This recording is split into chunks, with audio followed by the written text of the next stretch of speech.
Salut tout le monde! Moi, je reste à la maison. En Italie, c'est la parole du jour parce que ça a pris des semaines que tout le monde s'habitue vraiment à rester à la maison. C'est pas facile, on n'est pas habitué. On est habitué de bouger. En tout cas, vraiment content de la réaction de tout le monde du premier vidéo. Je l'ai fait, je me suis fait du fun, puis tout le monde a l'air d'avoir vraiment apprécié. Je veux vous faire voir un autre classique de la cuisine italienne, le ragoût à la bolognaise. Nous, on appelle ça la sauce à la viande. Premièrement, vous allez avoir besoin des légumes. Donc, oignons rouges, c'est mieux les oignons rouges, mais vous pouvez mettre les oignons blancs, céleri et carottes. Après ça, la viande hachée, donc le bœuf haché, et le porc haché. Le porc haché, si vous êtes capable de demander à votre boucher du flanc, qui serait, si vous voulez, là, la partie comme le bacon, mais qui n'a pas été traité. Là. Le flanc, le gras, si vous voulez, là, c'est pas le fait qu'on aime ça dire gras. Là. Je l'ai mis juste pour dire gras. Ça fait que après ça, votre sauce à viande, elle va vraiment fondre dans la bouche. Ça fait toute la différence. Donc, c'est 70% bœuf haché. Puis après ça, tomates. Nous autres, on appelle ça la passata di pomodoro. On peut mettre aussi des cannes de tomates, là, puis les broyer avec les mains, là. C'est pas important. La passata, nous autres, c'est ce qu'on utilise pour le ragoût à la bolognaise. Concentré de tomates, c'est peut-être différent au Québec, là, mais c'est pas important, il faut du concentré de tomates. Puis, vous croirez pas à ça, mais oui, du lait. Il faut du lait, mais il n'en faut pas beaucoup. Un demi-verre qu'on va mettre à la fin là, de la cuisson. Vous allez voir, vous allez trouver ça bizarre. Et même une noix de beurre qu'on va mettre à la fin. Et oui, c'est bizarre, vous allez trouver ça bizarre, mais les Italiens, dans l'Émilie-Romagne, utilisent la crème, utilisent le lait et utilisent même le beurre dans certaines recettes. J'ai mis ma classique poêle pour pas vous montrer mes fesses une autre fois, parce que je sais qu'on n'est pas ici pour ça, quand même. Là. Donc, on part. Un peu d'huile d'olive. Hein? Je me trouve drôle. L'huile d'olive, faites chauffer ça. Pendant que ça chauffe, vous allez déjà avoir préparé. Moi, j'ai déjà préparé ça. Là. Je ne veux pas faire du vacarme là, avec mon robot. Là. Prenez 2 oignons, 2 morceaux de céleri, 2 carottes. Vous allez couper ça en petits morceaux dans le robot. Boum, boum, boum. Et ça va vous devenir une pâte, là, vraiment, une pâte avec ces 3 légumes-là. OK? Moi, je l'avais déjà préparé. De toute façon, moi, ce que je fais, là, quand j'en fais, le temps qu'à saler le robot pour le kit, j'en mets, là. Puis après ça, je mets ça dans des petits contenants, là. Tu sais, j'en mets un verre, mettons, ou des petits contenants de plastique, je mets ça dans le freezer. Donc, on part. Je mets mes légumes. On fait réduire bien comme il faut les légumes. Les légumes, ils ont bien rissolé. Donc, on peut mettre la viande. On commence avec la pancetta, la partie la plus grasse, là.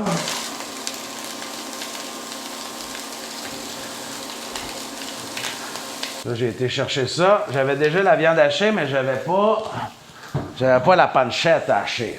Je suis allé au marché, j'ai acheté ça. Je sais pas vous autres, mais je sais pas chez vous, là, mais ici, quand tu vas au supermarché, au marché, le monde te regarde bizarre.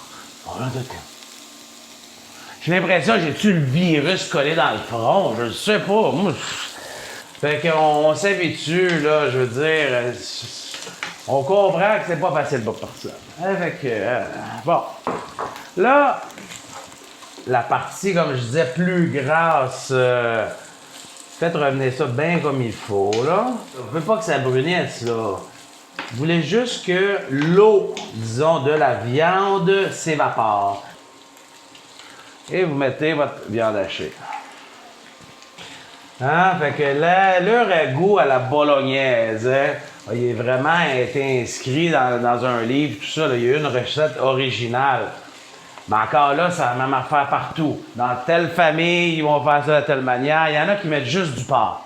Il y en a qui font. Mais la recette originale a dit 70% bœuf, 30% porc. Il y en a qui vont mettre une saucisse, c'est la saucisse italienne. Là, il y en a qui pensent que c'est épicé, mais la saucisse italienne, c'est pas épicé. Là. Moi, j'en fais de la saucisse à la maison. Là, puis c'est porc, sel, un peu de vin blanc. Puis, vraiment une pincée de poivre, mais souvent, il n'y en a même pas de poivre. Là. Ça, c'est la saucisse italienne. Notre viande à cuit, on a fait évaporer toute l'eau là, de la viande. Là. C'est important, ça. C'est une étape importante.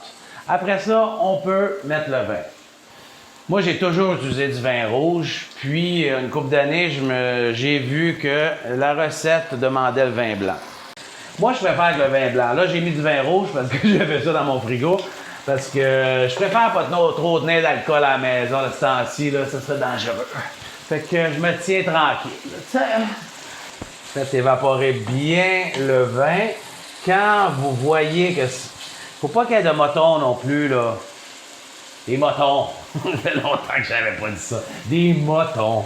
Ce qui va aider à rendre plus homogène, disons, autant le goût que la consistance de votre mélange de viande avant de mettre la tomate, la passata di pomodoro, c'est de mettre du concentré de tomate. OK? La quantité, moi, j'y vais à l'œil, là. Vous le laissez bien rentrer dans la viande. Même que moi, ce que je fais, je mets 2 gouttes d'eau, mais juste pour dire que ça dilue un peu mon concentré de tomate pour être sûr qu'il rentre bien dans la viande. Comme ça, ma viande, elle devient bien rouge, là. Parce que c'est le fun quand le ragoût, après, on parle de 3 heures de cuisson totale, là. Moi, ce que je fais habituellement, ça prend peut-être 1 heure environ, faire tout le premier procédé, là, de mettre un ingrédient après l'autre. Puis après ça, vous laissez mijoter pendant au moins 2 heures.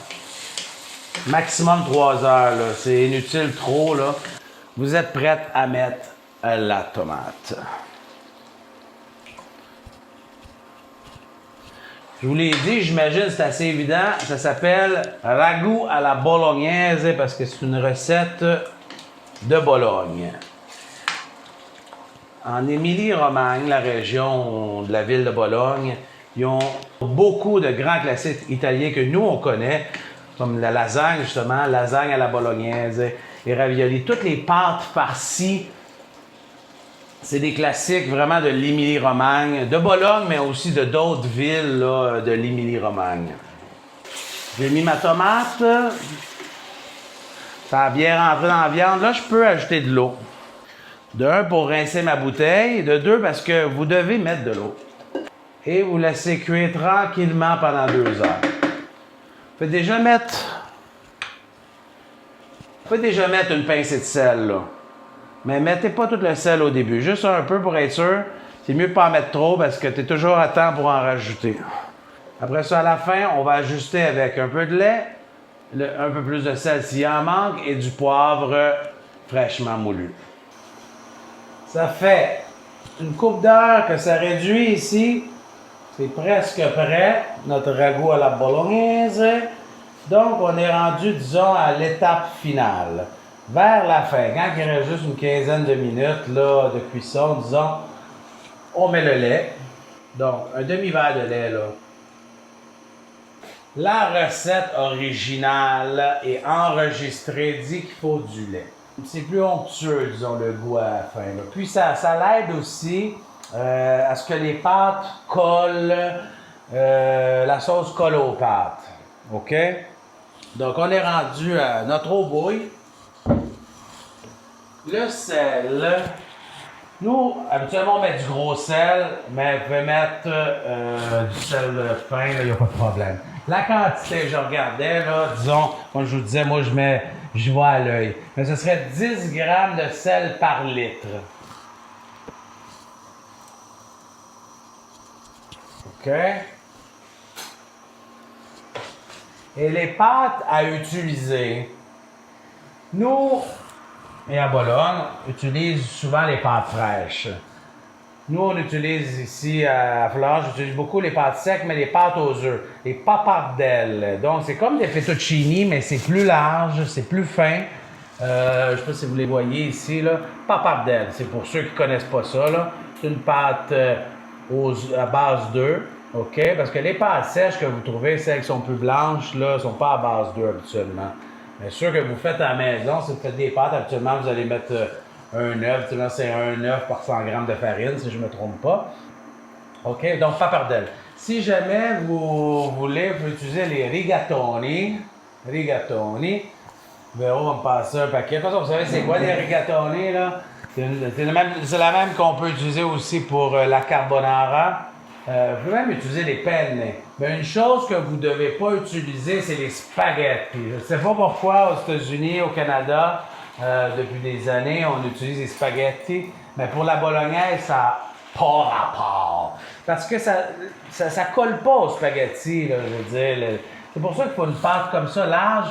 La sauce va coller sur la pâte. Lance. Bon, ça, c'est les tortilloni. Je le dis, là, le top, c'est les pappardelles. On peut utiliser aussi les fettuccini, mais c'est bon, une pâte qui est large, mince et longue. OK? Donc, les pâtes dans l'eau. Qu'est-ce qui est le fun aussi avec cette pâte-là aux œufs, les pappardelles, ça prend 3 minutes à cuire. C'est vraiment pas long. Les pâtes sont presque prêtes, sont un petit peu al dente. C'est le même discours. Je retire mes pâtes du feu pendant qu'elles sont encore al dente. Je garde toujours un peu d'eau de cuisson pour juste au cas que j'en ai besoin. Just in case. Okay. Au maximum. Let's go.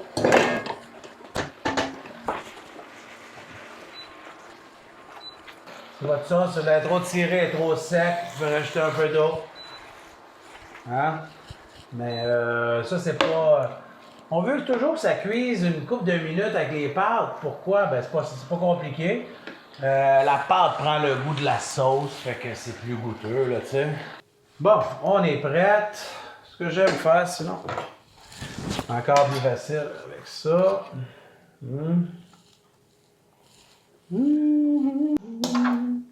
Bon, on va faire semblant que je suis pas un cochon, là. J'en mettrai pas comme j'en mets d'habitude, là. Si vous laissez un peu de sauce à côté.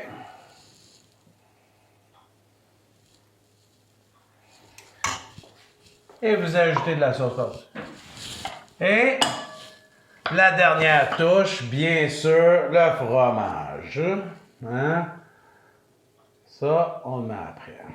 Et voilà la pasta à la bolognaise.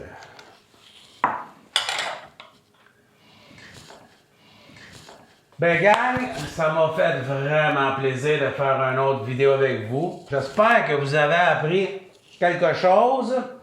Hein? Enfin, c'est le fun, il y a du monde qui m'envoie des photos, là, comment il avait fait ça. Là. Des fois, c'était vraiment pareil. Là. Vous êtes pas mal bon. Vous êtes pas mal bon. Là, donnez-moi encore des suggestions là, pour le prochain programme, puis check it out.